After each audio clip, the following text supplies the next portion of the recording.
I've got Tobias Lansbury with me today, and we're going to talk about the theme of darkness in the Bible. So this is something, Toby, that you've spent a lot of time studying. What is it that's drawn you to this theme in the Bible? One of my main areas of study is Genesis and creation.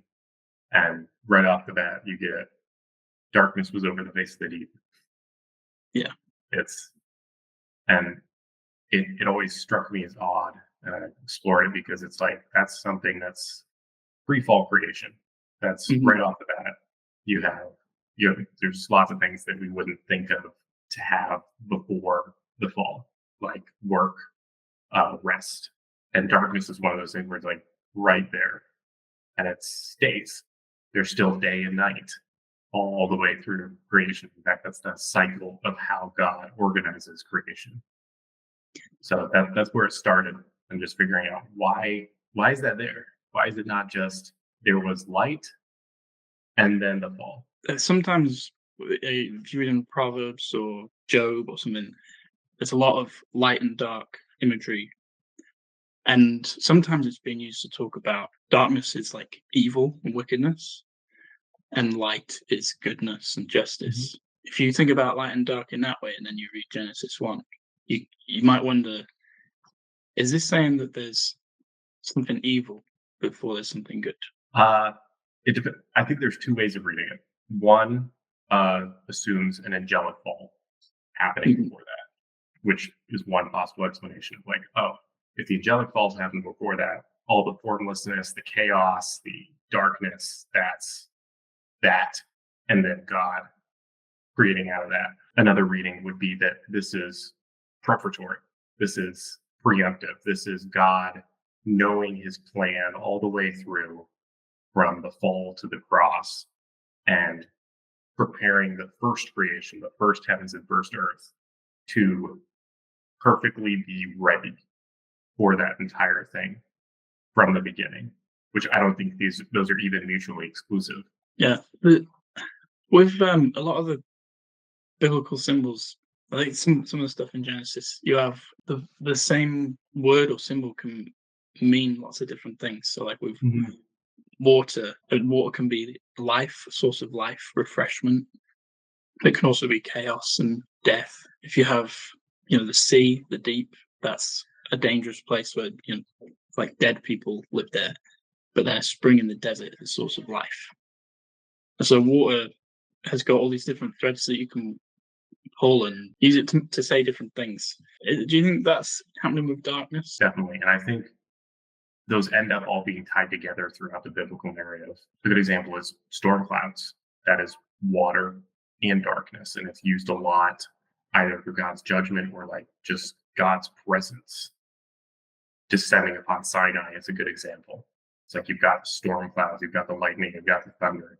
That's water and light and darkness and all of it mixed together. So if darkness can be all of these different things, and in Genesis 1, it might be that it's not representing evil, but well, light is something that exists, and darkness is the absence of light, isn't it? Mhm. So could it be that in the creation story, the darkness is something that needs to be filled with light?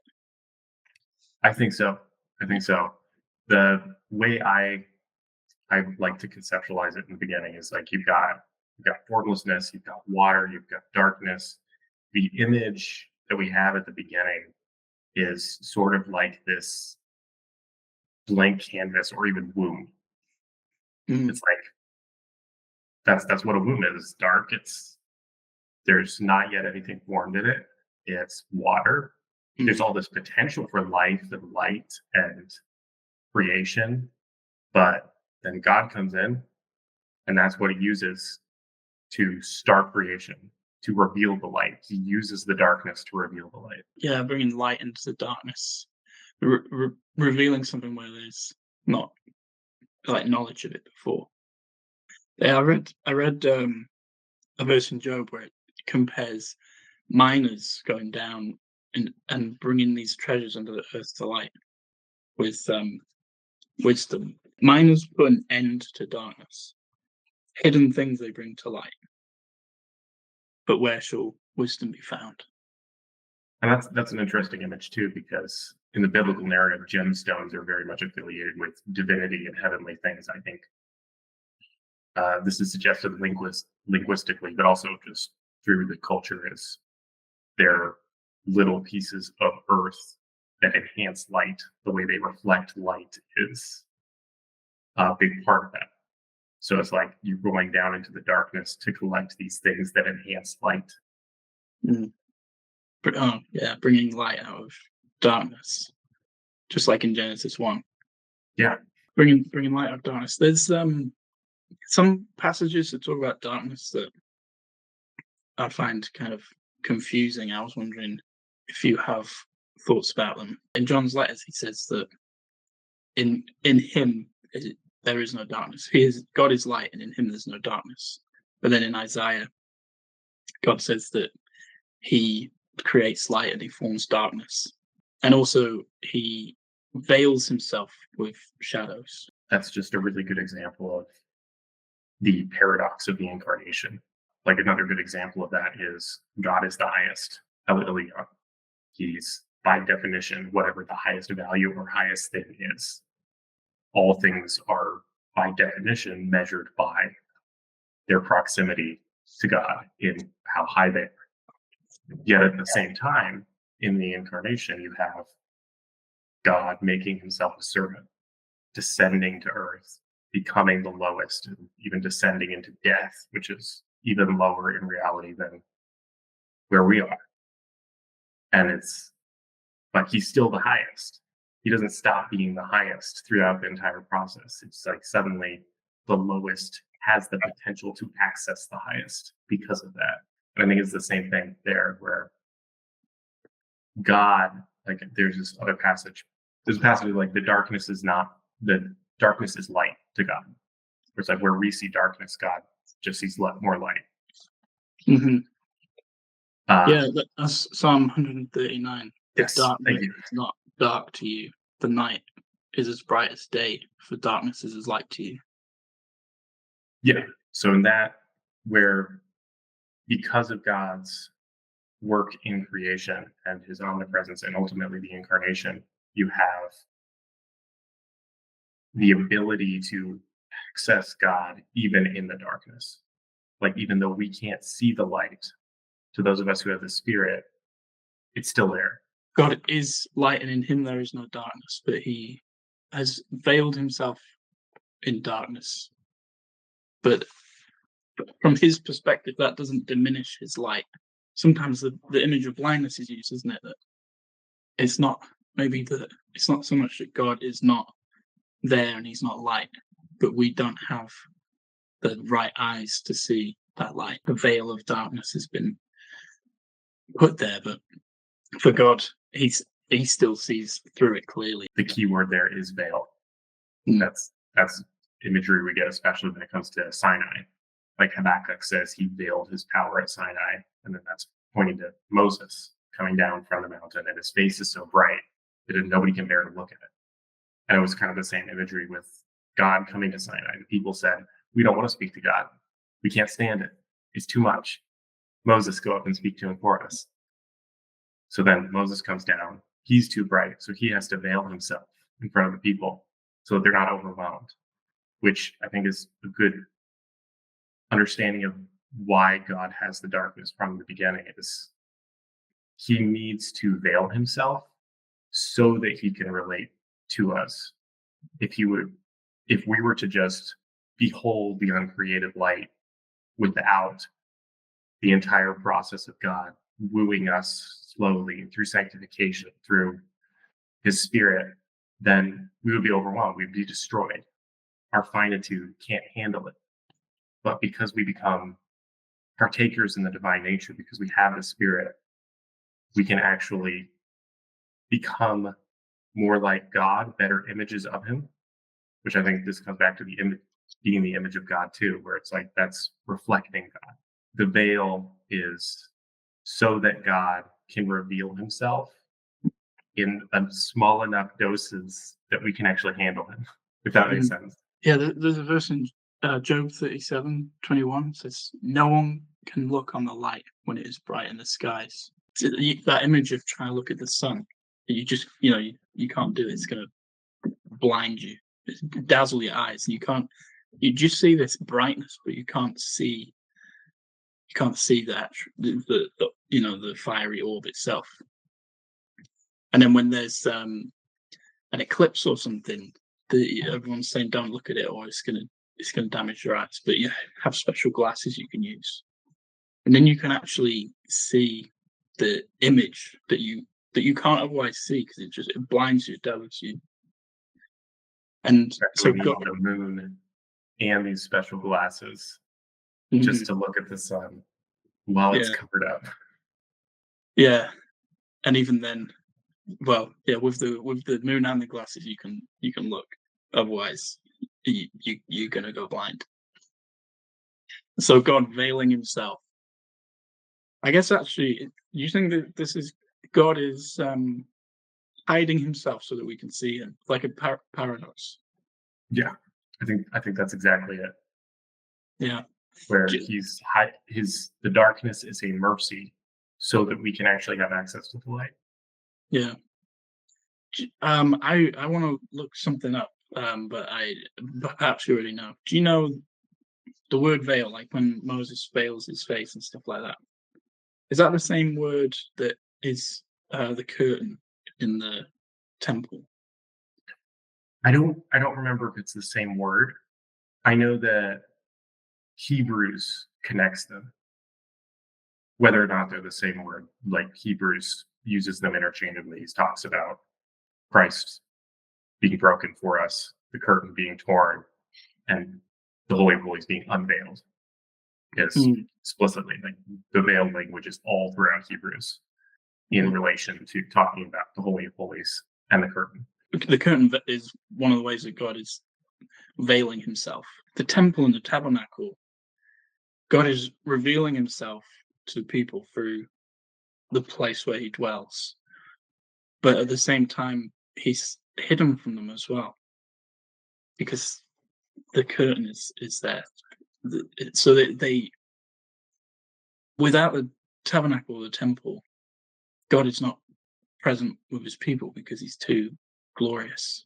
But then with the tabernacle and the temple, he's with them, and he is present with them, and they can encounter him in special ways. But it's because he's hidden himself in the middle of them. Yeah, and now we get to be temples, which is just impossible to even think about. God is revealing himself to the world by hiding himself in humans who believe. Basically, yeah. That's pretty crazy. And the imagery goes back to creation too, because there's through all the creation accounts, there's this idea of like heaven being stretched out like a curtain or a tent or a veil. I think if I remember correctly, the word for firmament is connected to the idea of a veiling. So in day 2, when he separates the waters from the water, separates earth from heaven, that's a veil. The sky is a symbol of a veil, disconnecting us from heaven where God is to earth where we are, which goes back to Jesus. So not only was the temple veil torn, the veil between heaven and earth was torn. So we have access to heaven. We have access to the throne of God, which is what the Holy of Holies represented. That's the throne room of God on earth. And now we have access to the throne room of God in heaven through the intercession of Jesus. So many things clicking together. So Jesus also, he calls himself the temple when he says, destroy this temple and I'll raise it in 3 days. And he's talking about his body. And he's also in John 1:14 when it says that he dwelt among us.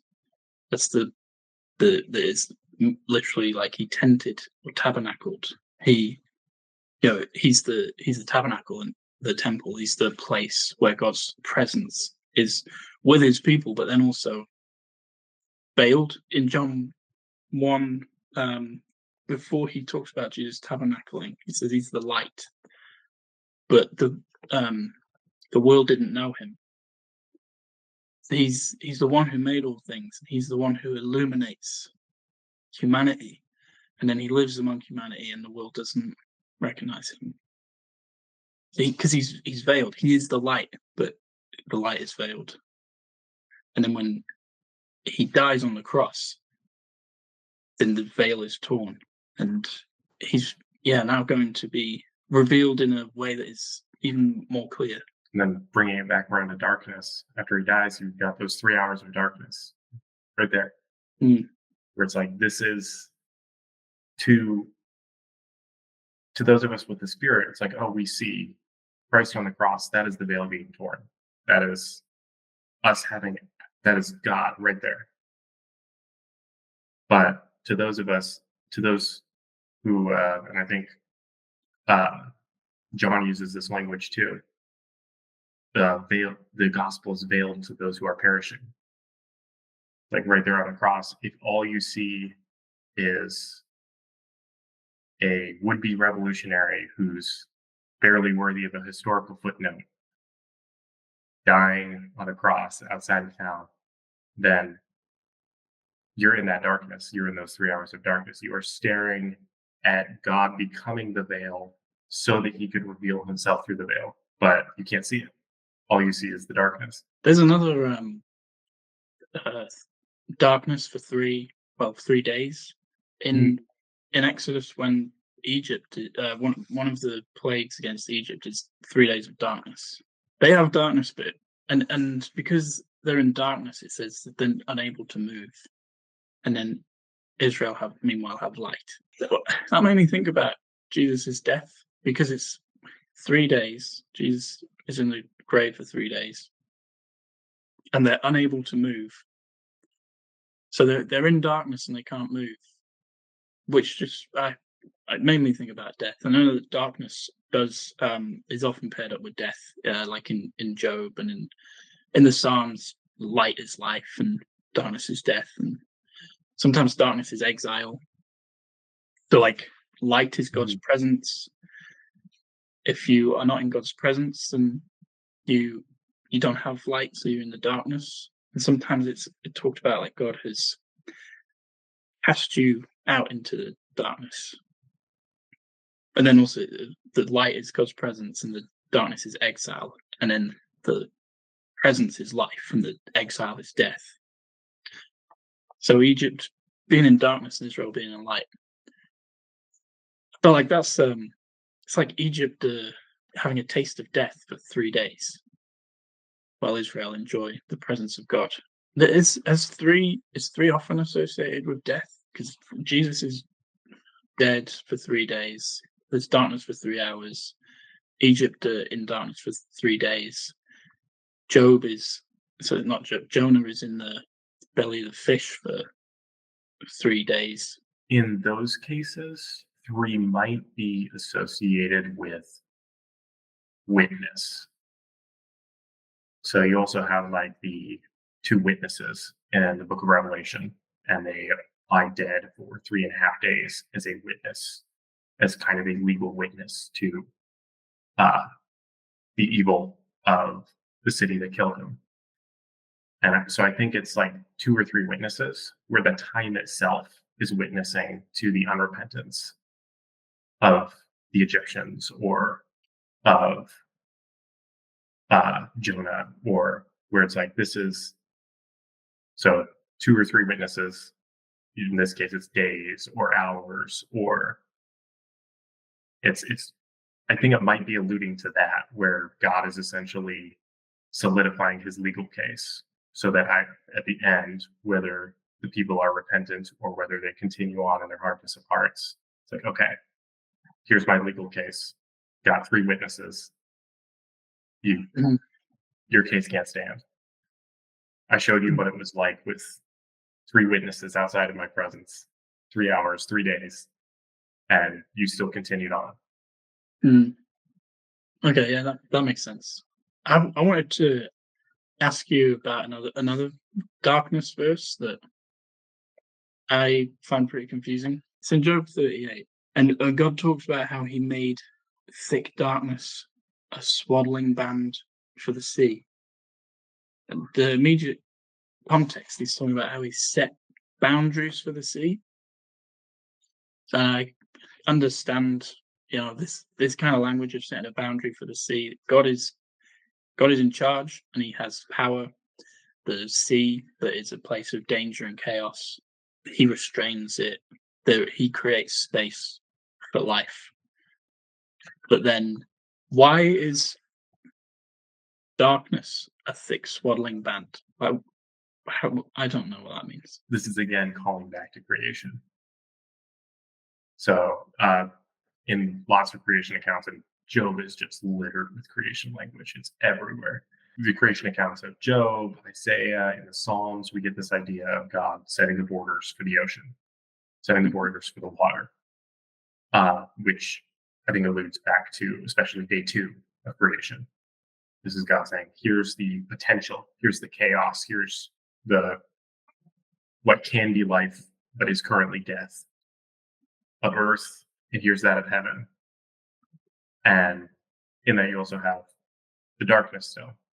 So the word there for swaddling band, that's a pretty accurate translation as far as I can tell. It basically means baby blanket. That's one of the reasons I like to use the womb imagery for the beginning of creation in Genesis. This is God about to raise creation in a very fathering sense. He's preparing it to grow into what it needs to be to enact his will. And you get the same personification of creation with Paul uses the language, creation has been groaning in childbirth pains until the coming of Jesus. Where it's like creation is sometimes personified as a sort of child or woman who God is raising, which I think ultimately points to the church and the bride of Christ as the new creation. You could even point Job to the waters of baptism. Darkness is a swaddling band, is for the waters of baptism being us being reborn into the bride of Christ, into a new creation. Baptism, we unite to the death of Jesus, and how we're born again, born from above, second birth, by uniting to Christ's death. It's like descending into darkness with Him, so that then we'll be raised to life and light.